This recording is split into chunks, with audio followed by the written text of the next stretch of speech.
Good evening. I believe we are live and good to be back. I've been missing for a couple of weeks, but yeah, I've come out now that the sun's come out, which is kind of how it needs to happen. And I hope everybody's had a good week and that you are enjoying the weather. But if you can just leave the weather for a few minutes just to listen to our broadcast tonight, that would be good too. So we have a few things to discuss tonight. I'm not as on top of it as some of the others are, but I'm just here for the chit chat and the questions and whatever. But we're going to start off our stories tonight with the government having released this, delivering this children's social care reset, correct? And I'm Yep, that's the one. Kat is somebody who's actually read it, so we're going to read some of it, the important bits of it, yes, at least. The bit of news that really got everyone's attention yesterday was that from autumn 2028, we will implement measures to protect the most vulnerable children in elective home education. This is the single mention of home education in this document. I'll just one second scroll up so you can see that bit as well about the single unique identifiers. This does not guarantee that we won't get consultation and guidance before then. If you remember back to what was said in Parliament while the bill was going through, they're going to run trials of deregistration meetings, and that's going to take time to implement. So it could be autumn 2028 is when they expect the national rollout of those meetings. It's still further along than we expected, but it doesn't necessarily mean that that's the date they're aiming for new guidance. Yeah. In this document, we'll have this linked on Substack on Monday morning. We've got, you have to excuse my son there. Yes, Sid? We've got the annexes, which actually give a full list of the primary legislation, secondary legislation. I cannot scroll fast enough to get this because there's a lot. Indicative dates of guidance. And if I remember rightly, the last one is when to expect some consultations. Home education isn't mentioned there at all. And in fact, children missing education and children not in school are not mentioned in this document at all. Do you think that's going to be a separate document? I think they might just surprise us with it again. You know how they like to do that. Give us no notice. Sneak, yeah. So it's a wait and see still. We have this date for this part, and it's up to the DFE still. Write to your MP, ask them when we can get this consultation, when they expect the guidance to be, basically, so we can get eyes on it. I know that Fiona Nicholson has been saying that it looks like only in 2 years' time, but you're saying the jury's still out. We can't take that as a given from what they've said. Yeah, I would say, I mean, it's really vague. It's not telling us everything we need to know. Yeah. And we obviously still have to keep an eye on everything then that's coming out, and hopefully we can trust our eagle eye Kat, who's always looking out for these things coming out. Well, if they do surprise us, I will let you know. And that's normally within less than an hour. Anything is what you're saying. Yeah. Yes. To be honest, I don't trust anything that's said. So yeah, it's we need to be aware. Okay. Is anything else about that, Kat? No, I mean, it's worth having a read through if this is your sort of thing, and if it's got things in it that are related to you and your family. But other than that, that's everything for today, I think. Okay, I would like to make a comment on it. I mean, the whole thing. So we were supposed to get joined up thinking. They were supposed to talk about how different pieces of legislation would interact with others and affect different departments. The Children's Social Care comes under the Department for Education. They sit in the same building. This doesn't have links to all the other changes that are going on. So we've ended up so that one of their common comments was, oh well, they're siloing education from children's social care. Well, they're continuing to do it. Just saying, there is no joined up thinking whatsoever, and they've not thought about how one thing affects another at all. Yeah, Oh, I do have one more thing, actually. Yes. If you look at the dates given for consultations and when they expect legislation to be laid and for guidance to be published, it's a much shorter timeline than we had before. They're autumn. The impression I get 2026. from reading that is that it will be within weeks, not months. Which I think they may find themselves coming across problems with statutory deadlines, to be honest, because I think they probably wrote this document several months ago and have waited until the Act was received royal assent and the new session of Parliament came in. And I suspect they have not updated the timetable in the way that they should have done because of the delays with the Act. But if they haven't mentioned But the some of children the not in bits school that are registers, social care specific, they had put directions before it even became an act, because there was lots of bits in community care about they had already been written to each local authority to have all these things implemented by March 2027. And that was whilst it was still a bill. They had actively been told that they would have to put it in place. So for those bits which are specifically very social care related, they have already been given a almost list of what needs to happen with instructions before they've done the proper groundwork. It's almost as if, Michelle, they were going to completely ignore proper parliamentary process and scrutiny and push through a bill that had not been scrutinised or altered in an appropriate way. Who knew? Just almost, yeah. And I think the thing is obviously the fact if they haven't listed consultations regarding children not in school, that's actually a little bit worrying. Because I'm not sure it is, because this is a social care document. Okay, so you think it might So be, it doesn't necessarily cover the education part. Yes, but It yet they joins mentioned that other bit. They mentioned that other bit about protecting the vulnerable children. So yeah. So the problem is, Kat, that when you have a CME child, quite often that if the child is not CME because of the local authorities' inaction, usually their inaction rather than their action, but is CME because of the parents' action, they are also suffering from educational neglect, which comes under the auspices of children's social care. And that's why it's worrying that they haven't put some things in here that relate to those things. I mean, it does seem incredible that CME and CNAS isn't mentioned at all. But again, if they're trying to silo it so they don't tell us in advance, I can understand. okay, well, thanks for that, Kat. So obviously, if you've got time, go and have a look at that. And Kat will let us know if there's anything else we need to be aware of.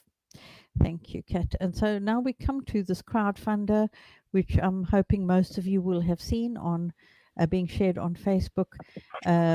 I'm going to ask Michelle to explain a little bit about this crowdfunder, what it's all about and who's behind it and that kind of thing. Right. Yep. So the primary reason behind it, obviously, anyone who watches this has heard of the Children's Wellbeing and Schools Act. And obviously that introduces powers that may allow the state to override parental decisions about a child's education, even when the education being provided is accepted as suitable. So this crowdfunder is fundamentally about seeking to bring a legal challenge to test whether these provisions are compatible with the Human Rights Act, particularly the right to family life and protection from discrimination. And so why the funds need to be raised is in order to bring a judicial review to test the lawfulness of these powers. So that's the reason behind it. Now, the lead claimant on this, Sarah, who takes personal risk on this by putting her name out there, because obviously she does have a business herself. She's a director of Empowering Equine since 2019. And that's an alternative provision that provides support to neurodivergent young people and those struggling with their mental health. And they use interactions with horses to help their emotional and communication skills and improve their mental health. And, to provide an alternative provision for children who cannot access traditional education. And so within her work, she works closely with the Otis and with home education families. And she has seen the struggles all of us go through. She's seen the bad reasons people come out of school. So she's seen the self-harming of children as young as 5. She's seen children who've had multiple suicide attempts. And therefore, she really, really understands why we can't let the state decide best interests over a parent, because ultimately the parent is the primary safeguard for the child. And therefore, she had to do something about it. So she's instructed Michael Charles for this legal challenge. And obviously, we need to get those funds so that it can be taken forward and we can actually test the law, test if the Act is actually compatible with the Human Rights Act, or if it's actually not compatible. And it is, as most of us, I think, on this call, believe incompatible with family life and a disproportionate interference into family life, and appears to bake discrimination into law. So I know Sarah's very approachable if people want to ask her questions, but she just wanted us to give a bit more about who she is, because people have been sort of saying, well, who is this Sarah? And so that people are reassured that she gets it. She is coming from a position of understanding the reason why this is so harmful if we change that position. So I think the crowdfunder at the moment is at 24,626. I would love to see it hit the 30,000 mark, because there are things I can't discuss publicly, but it helps a lot if we reach the 30,000 mark. Ultimately, we would need 250,000 if we need to go up to higher courts, because you can never guarantee that the first time it will go as you want. You need to be in a position to test it to the full strength of the law. But certainly if we can get to that 30,000 mark, it will make a massive difference. And hopefully in a couple of weeks, we can give more of an update. So I want to encourage, if you've got the ability to make a donation, think of if you're going out and you're buying a cup of coffee, just miss that cup of coffee and put a donation in. If you can't afford it, obviously nobody expects you to put yourself into a bad situation to contribute. But if you're able to, and for me, this is a donation, no questions asked. I'm happy to put my money behind this because I believe it is something which can help us going forward and can push back against the worst bits of this Act. So please encourage you just to share with your families and share with your groups, and encourage others to contribute so that we can reach that 30,000. We're a good sized community, we really are.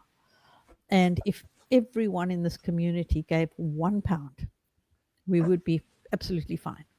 And unfortunately, Crowd Justice minimum donation is £5. Yeah, that is. But yes, but if you can do that £5, that would be amazing, and certainly across our own community. And if you numbers. can only do £1, find 4 other people that can only give £1 and give it together. Perfect. I think let's get creative. Let's get behind this, because we all stand to lose through this, the impact of this bill, or this Act, I should say. So please do share it and contribute if you can. Great, thank you. Then we have some written answers in Parliament. Alison, do you want to cover this? Yeah, certainly. Again, people, we've got quite a few MPs who just keep banging on about the fact that we don't have access to GCSEs. As has been mentioned before, the government have made GCSE English and Maths a passport to the rest of your life. But at the same time have reduced the number of exam centres available to home educators, and not controlled the cost of accessing them, or introduced a way of home educating families accessing GCSEs. So they've created an artificial barrier at the same time as creating an artificial hurdle for us to cross. So it's just more of the bad blood, really. They're just absolutely determined not to do anything for us.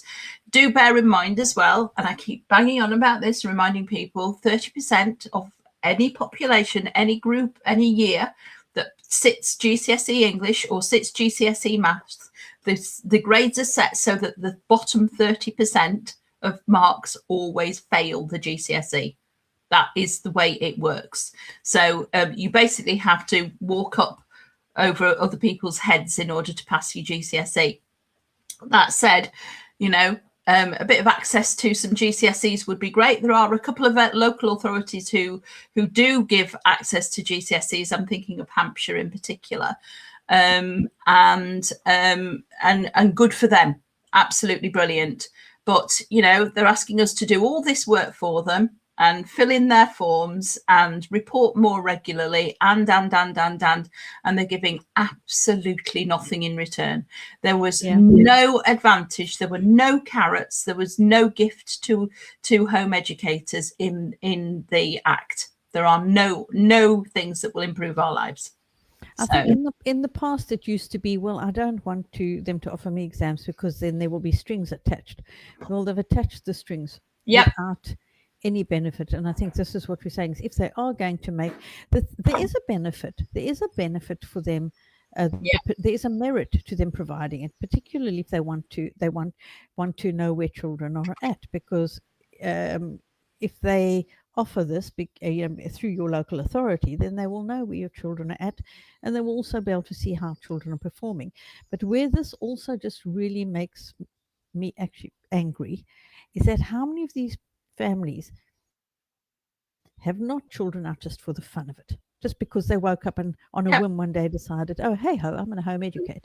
How many families, it's been an absolutely desperate situation, and it's kind of a slap in the face that they can't actually even get this one little bit of support, to access exams, because some of these children are coming out at age sort of 14, 15, and with nothing, they're dropped into a vacuum.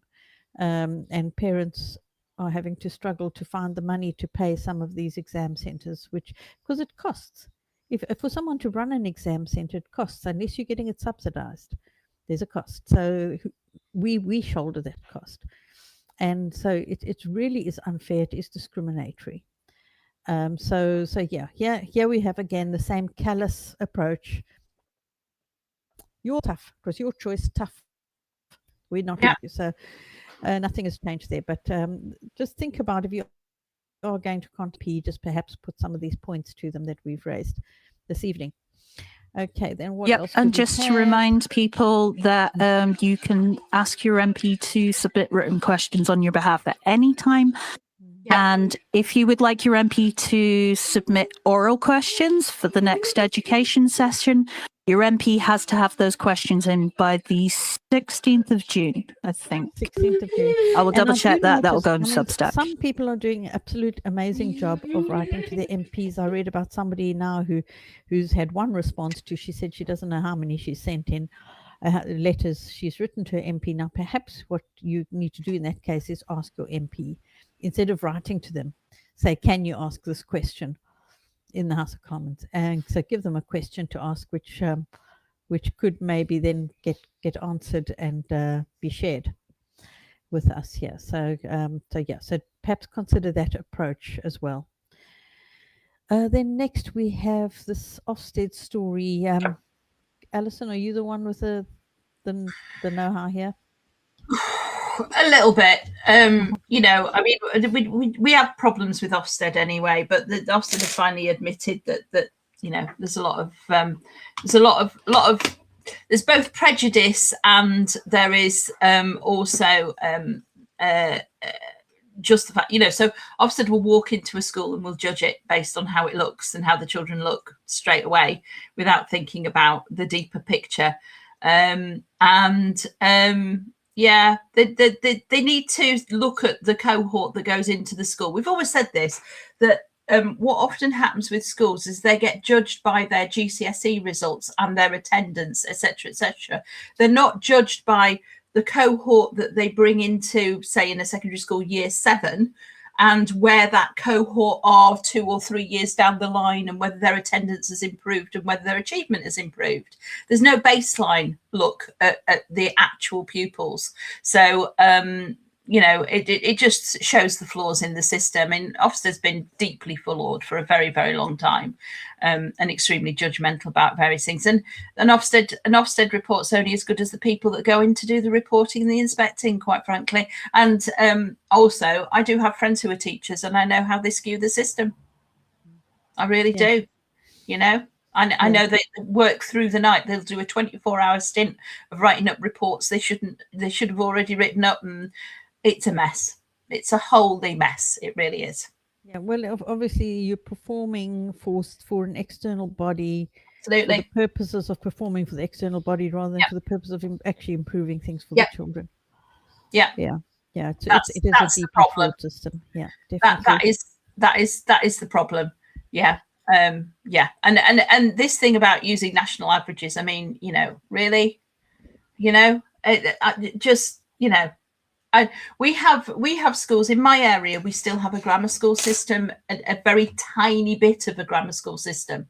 So I have three grammar schools here that children can attend, that live here, and they basically suck all the academic children out of the mix. And I am no socialist. I don't believe that all children of all abilities should attend the same school. I don't think that at all. I think your horses for courses, you need the right education establishment for the right child.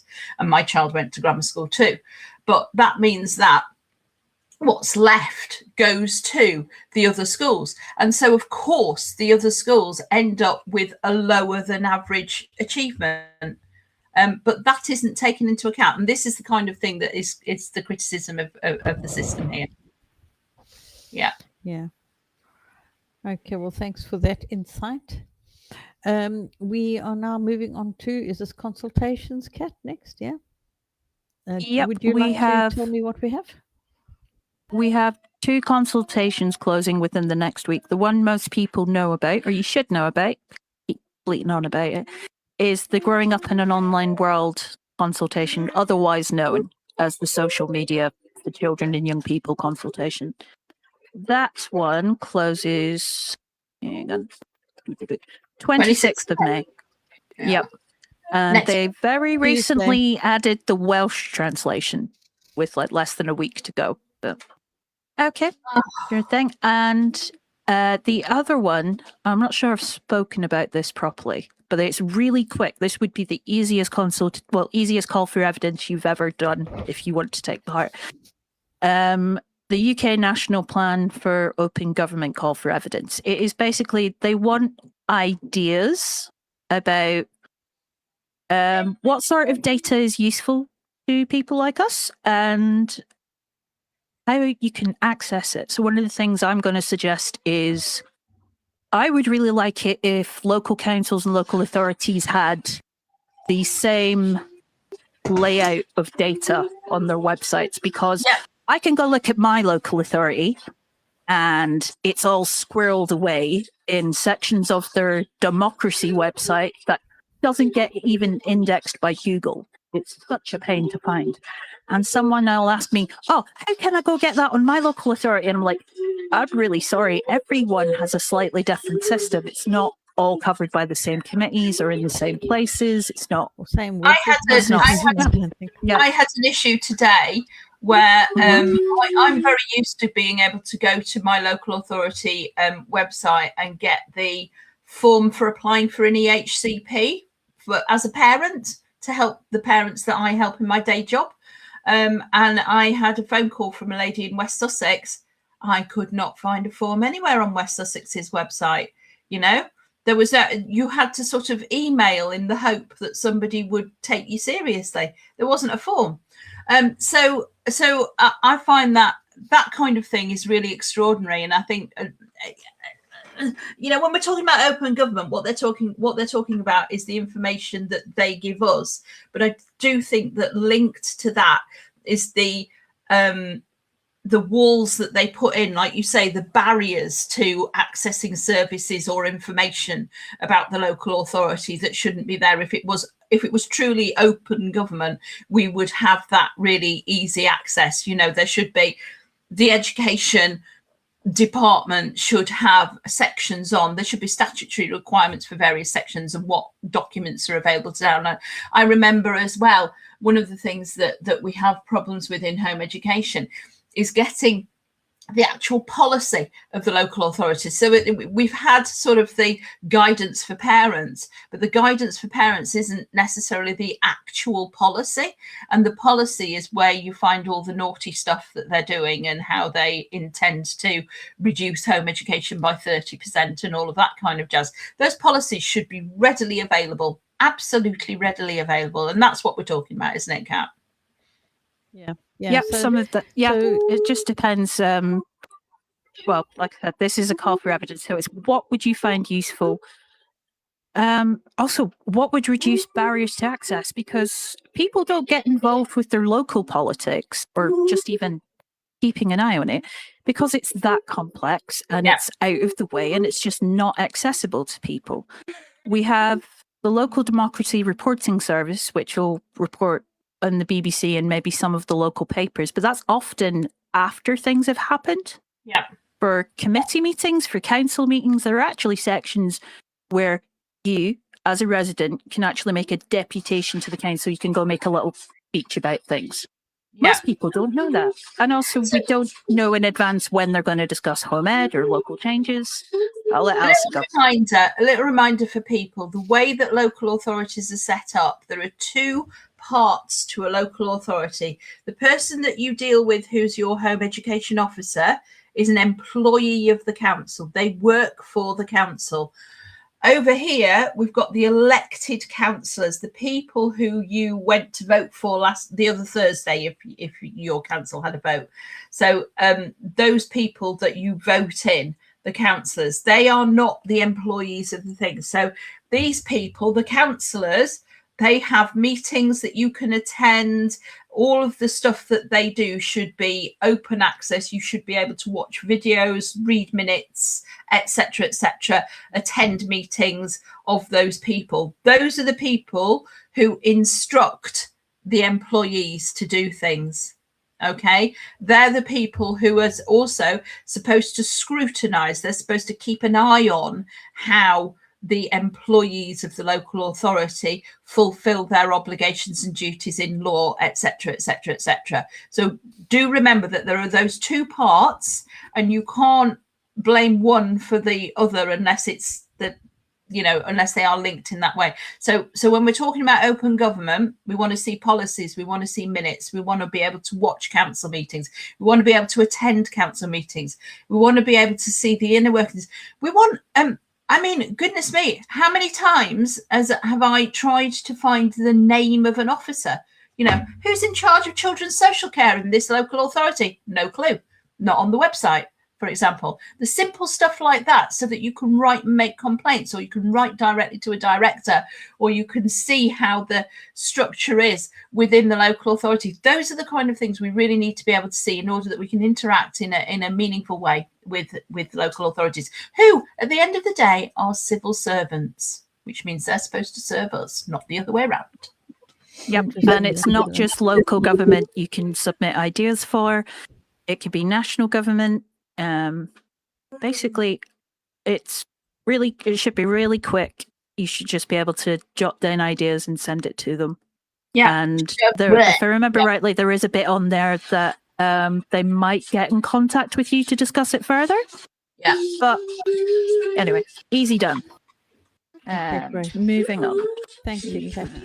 So fun time one day. So Bridget Phillipson's been in the news a couple of times actually, just recently, or she's been making people a little bit angry. The first one I'm just going to mention just briefly is that she went out to say to the world, let's talk about how we're supporting children with SEND, when she hasn't actually even finished. They haven't even had consultations and listened to people and all that kind of thing. And, she's jumping the gun a little bit there. But so that was one thing. But then they had this really, really bizarre campaign where they had Gemma Collins from the Only Way is Essex on these videos, apparently because they wanted to get more reach to certain sectors of the population.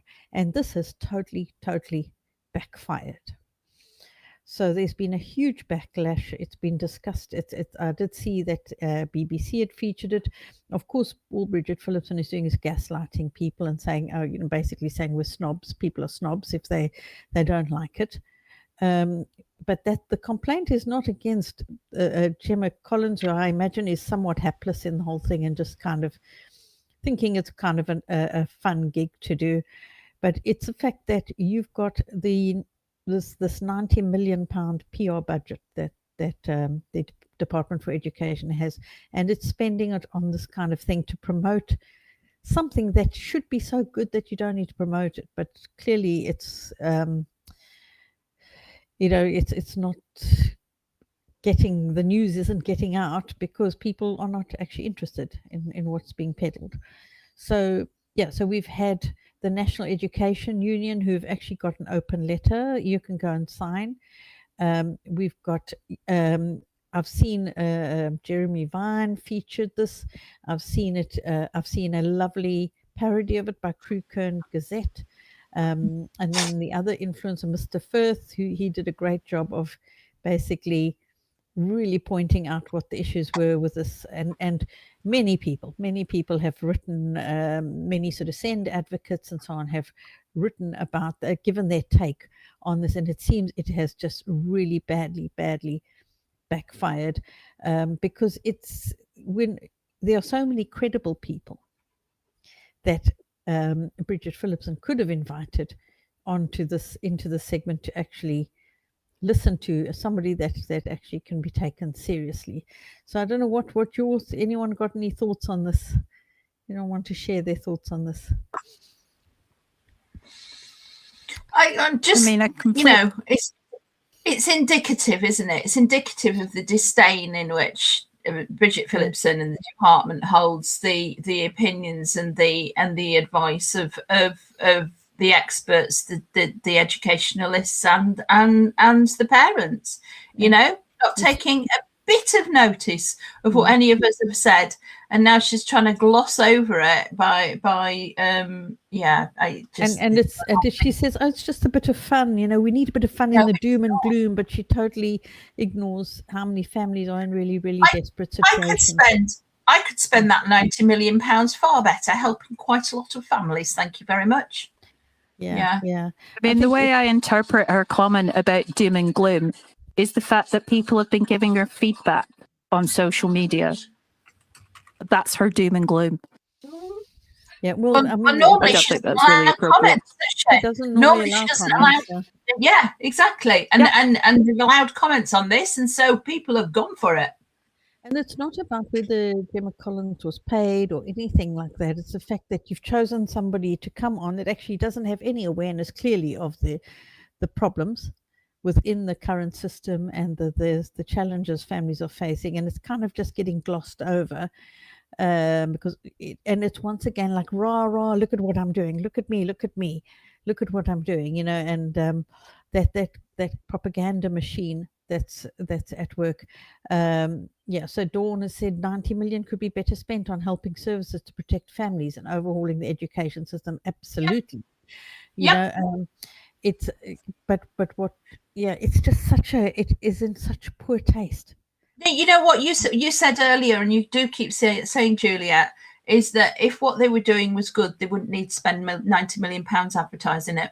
Yeah, they're pushing it because it's trying to keep people voting for them really at this stage, because so many people are disenchanted, and I think this was just such a case of not reading the room, and there's been such a backlash. So that's been kind of interesting, and as I say, most of you have probably followed that, and the comments sections, oh my goodness, go and read the comments. It's not gone are the days when everyone is supporting this kind of thing. People have had enough. They really have.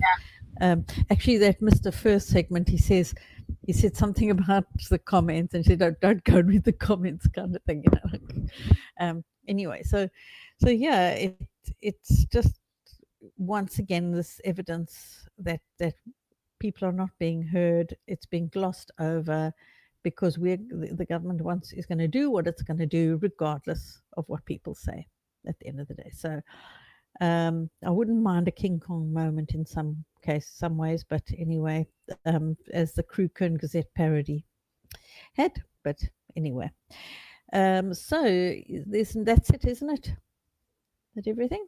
That's all I've got. I don't know if anyone has any questions there, If or if you there's want anything else we need to cover. questions, please feel free to post them in the chat, and we can have cover those. But yeah, it is frustrating, but well done to all of you that are still continuing to contact your MPs. Please don't give up, because the more hearts and minds we can change and we can influence, the more it will mitigate some of the worst aspects of this bill.